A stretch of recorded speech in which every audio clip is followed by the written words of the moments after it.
Hello student. पिछले video में हम लोगों ने टाइप ऑफ द फोर्सेज के बारे में चर्चा की थी। आज हम उसी को आगे बढ़ाते हैं। Force can be categorise into, हम फोर्स को दो कैटेगरी में बांट सकते हैं, contact force, non contact force. Contact force में muscular force, frictional force.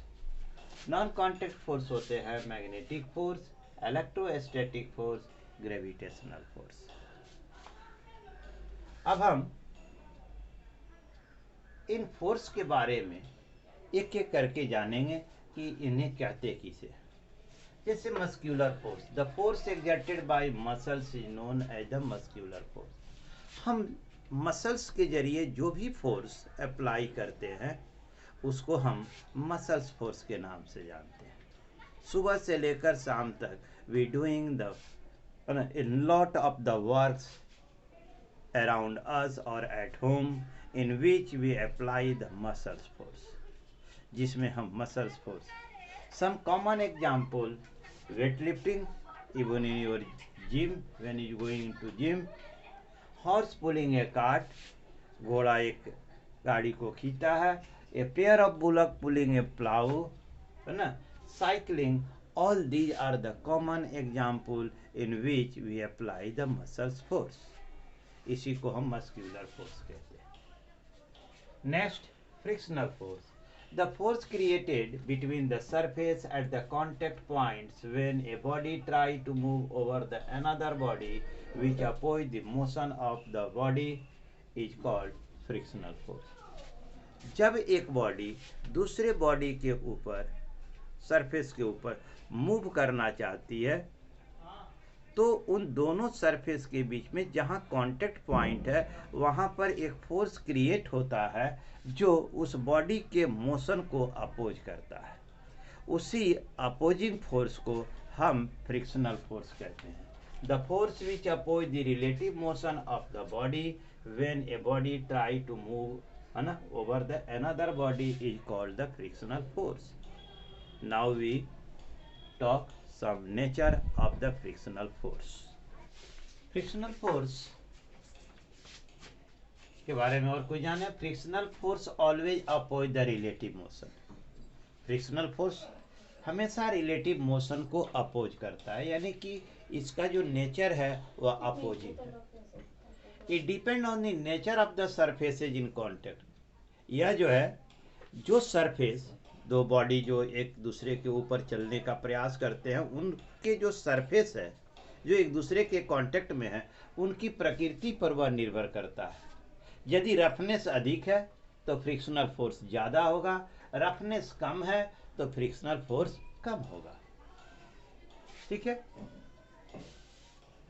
A lot of the examples which help us, just like we moving, हम लोग चलते हैं, ये फ्रिक्शनल फोर्स के कारण। Force is also called wearing and tearing, है ना। फ्रिक्शनल फोर्स जो है वियरिंग एंड टीयरिंग भी क्रिएट करता है। जैसे बॉल वियरिंग, चलते चलते घिस जाता है। We every day wearing the slipper, it also get, है ना, वो घिस जाता है। ठीक है। तो ये सारी चीज़ें जो वियरिंग होती है, टीयरिंग होती है, ये फ्रिक्शन के कारण। फ्रिक्शन के बारे में हम लोग एक नेक्स्ट चैप्टर हम लोगों को मिलेगा इसके बाद, जिसमें specially we talk about the friction. Now we come on the contact forces. First, magnetic force, the force created by a magnet exerted by a magnet is called magnetic force। यानी magnet के द्वारा जो force apply की जाती है उसी को हम मैग्नेटिक फोर्स कहते हैं। A magnet can attract the magnetic material, एक मैग्नेटिक मटेरियल को अपनी ओर खींच सकता है। ठीक है। जैसे आयरन हुआ, निकेल हुआ, कोबाल्ट, इन सब से बने हुए कोई भी आर्टिकल हो तो मैग्नेट उसे अपनी ओर आकर्षित करता है। किसी भी मैग्नेट में दो पोल होते हैं, नॉर्थ पोल और south pole. These poles are lie near the ends, एक किनारे पर नहीं होते मैग्नेट के, बिल्कुल किनारे के नजदीक होते हैं। दो मैग्नेट के यदि एक दूसरे के सामने लाया जाए तो similar pole can repel each other, जो समान पोल होते हैं एक दूसरे को दूर हटाते हैं, जबकि dissimilar pole attract each other. ठीक है, मैग्नेट के वेरियस यूजेज हैं, we have the various uses in the magnet in our life. ठीक है, हम देखें तो अलमीरा में, दरवाजे में मैग्नेट लगा होता है, जिसके चलते जो है the door is tightly packed, door जो है ना टाइटली बंद होता है।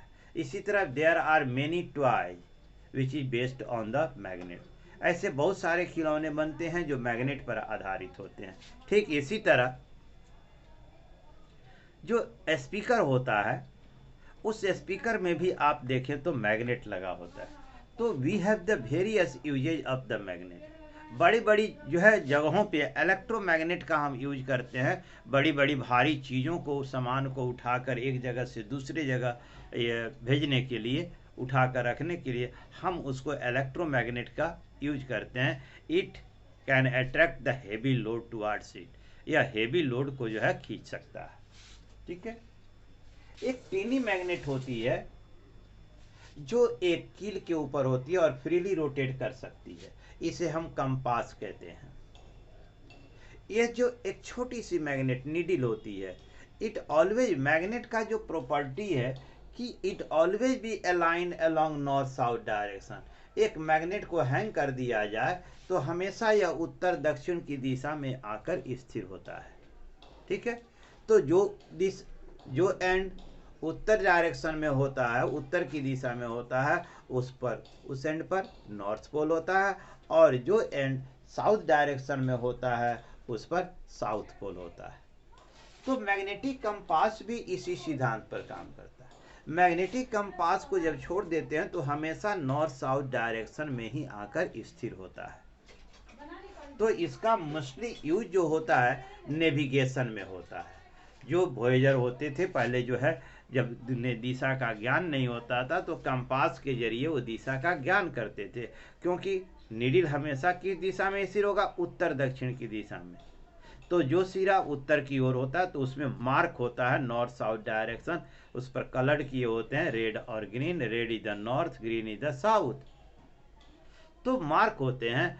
और जब उत्तर दिशा में होता है, हम जैसे उत्तर दिशा की ओर अपने को खड़े कर लें तो our right represent the east and left represent the west and back represent the west, south. तो इस तरह जो है नेविगेशन में इसका यूज होता था। In the next video, I will give you the description about the electrostatic force and the gravitational force.